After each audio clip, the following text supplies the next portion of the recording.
বিমান বাংলাদেশ এয়ারলাইন্সের আবুধাবিগামী flight BG-327 উড্ডয়নের প্রায় 1.5 ঘন্টা পর আবার ঢাকায় ফিরে এসেছে।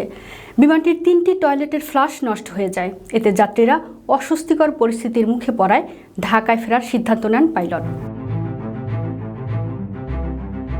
বিমান সূত্রে জানায়, বৃহস্পতিবার দিবাগত 12টা 23 মিনিটে উড়োজাহাজটি উড্ডয়নের পর 3টি টয়লেটের ফ্লাশ কাজ করছিল না।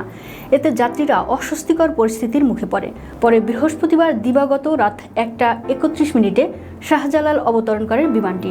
পরে রাত 3টা 38 মিনিটে অন্য একটি উড়োজাহাজে করে যাত্রীদের আবুধাবি পাঠানো হয়।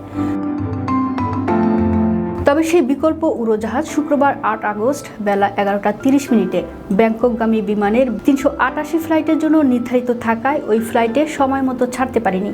পরে ব্যাংকক ফ্লাইটটি বিকেল 5টা 30 মিনিটে ঢাকা থেকে ছেড়ে যায়। বিমান বাংলাদেশ এয়ারলাইন্সের জনসংযোগ বিভাগের ব্যবস্থাপক আল মাসুদ খান বলেন, ফেরত আসা উড়োজাহাজটির ত্রুটি সারানো হয়েছে। ফ্লাইটের যাত্রীদের অন্য একটি উড়োজাহাজে আবুধাবি পৌঁছে দেওয়া হয়েছে। আর বিলম্বিত ব্যাংকক ফ্লাইটটি শুক্রবার বিকেলে পরিচালিত হয়েছে।